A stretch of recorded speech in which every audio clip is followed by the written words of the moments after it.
इयत्ता 12वी विषय पर्यावरण शिक्षण व जलसुरक्षा प्रकरण 5वे जलसुरक्षा सर्वांसाठी जर्नल कार्य उत्तरे 1. पूर येण्याची कारणे आणि त्याचे परिणाम स्पष्ट करा. पूर परिस्थिती टाळण्यासाठीचे सुधारात्मक उपाय सुचवा. उत्तर पूर येण्याची कारणे अतिवृष्टी होणे, नद्या नाल्यांचे अतिक्रमण, जंगलतोड व जमिनीची धूप, नद्या नाल्यांमध्ये गाळ साचणे, जलवाहिन्या ड्रेनेज व्यवस्थेचा अभाव, शहरात निकृष्ट नाल्यांची व्यवस्था. पुराचे परिणाम मानवी व प्राणी जीवनहानी, शेतीचे नुकसान व मातीची धूप, रस्ते पूल घरे इत्यादींचे नुकसान, साथीचे आजार पसरतात, पिण्याच्या पाण्याची कमतरता.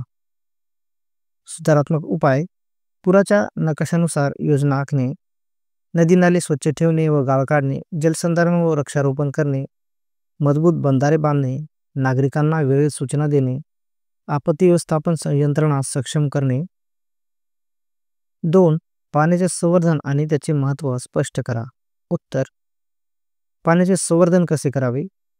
पर्जन्य जलसंचय, शोषखड्डे तयार करून भूजल पुनर्भरण, विहिरी तळी तलावांचे पुनर्जीवन, सिंचनासाठी ठिबक व तुषार सिंचन तंत्रज्ञानाचा वापर, कारखाने व घरातील सांडपाणी प्रक्रिया करून पुनर्वापर, पाण्याचा अपव्यय टाळण्यासाठी जनजागृती.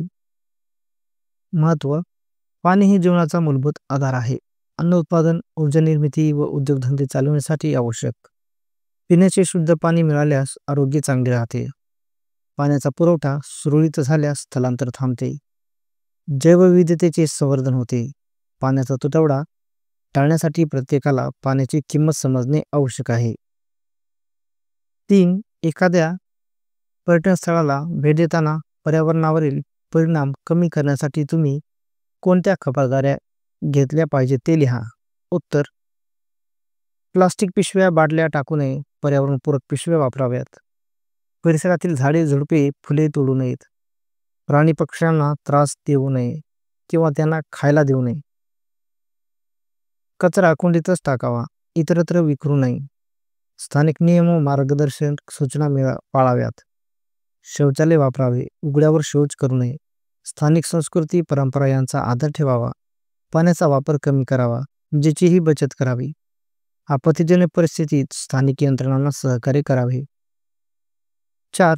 भारतातील पाण्याची टंचाई स्पष्ट करा. उत्तर भारतात वार्षिक पर्जन्य प्रमाण चांगले आहे, पण भूगोलानुसार वितरण अनियमित आहे. राजस्थान, महाराष्ट्र, तमिळनाडू, कर्नाटक यांसारख्या राज्यात वारंवार दुष्काळी स्थिती, भूजलाचे अमर्यादित शोषण, विहिरींची कोरडी पडणे, जलप्रदूषणामुळे गोड्या पाण्याचे स्रोत निकृष्ट होणे, जलस्रोतांवर अतिक्रमण व बंधारे न बांधणे, लोकसंख्या वाढीमुळे पाण्याची मागणी वाढते आहे, शेती जुनी सिंचन पद्धती वापरल्यामुळे मोठ्या प्रमाणावर पाण्याचा अपव्यय, उद्योग शहरे यांचा पाण्यावरचा वाढता ताण. 5. पाणलोट क्षेत्र व्यवस्थापनाचे महत्त्व स्पष्ट करा.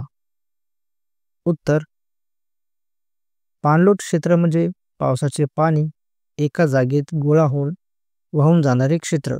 यामुळे भूजलाचा साठा वाढतो, शेतजमिनीची धूप थांबते, मातीची सुपीकता टिकते, शेतीसाठी पाणी सतत उपलब्ध होते, नद्या नाले कायम वाहते राहतात, पावसाचे पाणी वाया न जाता साठवले जाते, गावकऱ्यांचा सक्रिय सहभाग व स्थानिक स्वावलंबन वाढते, रोजगार निर्मिती होते व ग्रामीण अर्थव्यवस्था बळकट होते, जैवविविधतेचे संरक्षण होते.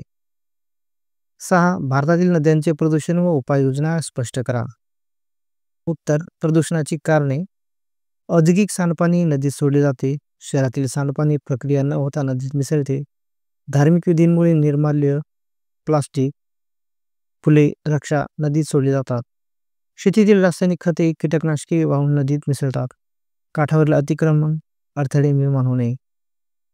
उपाययोजना सांडपाणी प्रक्रिया प्रकल्पांची संख्या वाढवणे, उद्योगांवर कठोर दंड व नियम, नदी स्वच्छता मोहीम उदाहरण नमामि गंगे योजना, जैविक खते, नैसर्गिक शेतीला प्रोत्साहन देणे, नदीकाठ संवर्धन प्रकल्प, जनजागृती, लोकसहभाग व स्थानिक स्वच्छता समित्या तयार करणे. प्रश्न 7वा तुमच्या परिसरातील पाणी प्रदूषण होण्याच्या कारणांचा अभ्यास करून उपाययोजना सुचवा. उत्तर: कारणे. सांडपाणी नाल्यातून थेट तलावात, नदीत सोडले जाते. प्लास्टिक व घनकचरा पाण्यात फेकला जातो. उघड्यावर शौचामुळे दूषित होत जाते. काही ठिकाणी औद्योगिक सांडपाणी योग्य प्रक्रिया न करता सोडले जाते. उपाय: नाल्यांना सांडपाणी प्रक्रिया यंत्रणा जोडणे, निर्माल्य संकलन केंद्रे सुरू करणे, स्थानिक स्वच्छता समित्यांद्वारे स्वच्छता अभियान राबवणे, कचरा व्यवस्थापन योग्य पद्धतीने करणे, लोकांना शुद्ध पाण्याच्या वापराचे महत्त्व समजावणे. प्रश्न 8वा: तुमच्या परिसरात जलसुरक्षेसाठी कोणत्या उपाययोजनांची गरज आहे व का, याचे स्पष्टीकरण द्या. उत्तर: उपाययोजनांची गरज: पर्जन्य जलसंचयन. घरांची छपरे, शाळा, सार्वजनिक इमारती यावर पर्जन्य जलसंचय यंत्रणा बसवावी. यामुळे पावसाचे पाणी वाया न जाता जमिनीत जिरते आणि भूजल साठा वाढतो. शहरी भागात जलसंकट कमी करण्यासाठी हा सर्वोत्तम पर्याय आहे. शुष्कखड्डे व भूजल पुनर्भरण विहिरी. रस्ते, मैदान, बागांमध्ये पावसाचे पाणी झिरपवण्यासाठी शुष्कखड्डे तयार करणे. यामुळे पाण्याची पातळी टिकून राहते. तलाव, विहिरी, बंधारे यांचे पुनरुज्जीवन. जुने तलाव, विहिरी यांची गाळकाढी करणे व स्वच्छता राखणे. बंधारे मजबूत करून पाणी साठवण क्षमतेत वाढ करणे. कचरा व्यवस्थापन सुधारणा. पाण्याचे स्रोत जसे की नदी, तलाव यामध्ये घनकचरा व सांडपाणी मिसळू नये. घरगुती सांडपाणी व औद्योगिक सांडपाणी प्रक्रिया करूनच विसर्जित करणे. सिंचनात आधुनिक तंत्र वापरणे. ठिबक सिंचन, तुषार सिंचन पद्धती वापरून शेतीत पाण्याची बचत करणे. शेतीच्या पाण्याचा अपव्यय कमी करणे. जनजागृती व सहभाग. लोकांनी पाण्याचा योग्य वापर करावा यासाठी मोहिमा राबवणे. शाळा, महाविद्यालयातून विद्यार्थ्यांना पाण्याचे महत्त्व शिकवणे. गळती थांबवणे व दुरुस्ती. सार्वजनिक नळ, पाईपलाईन यांची गळती लगेच दुरुस्त करणे. यामुळे मोठ्या प्रमाणात पाणी वाचते. कठोर कायदे आणि अंमलबजावणी.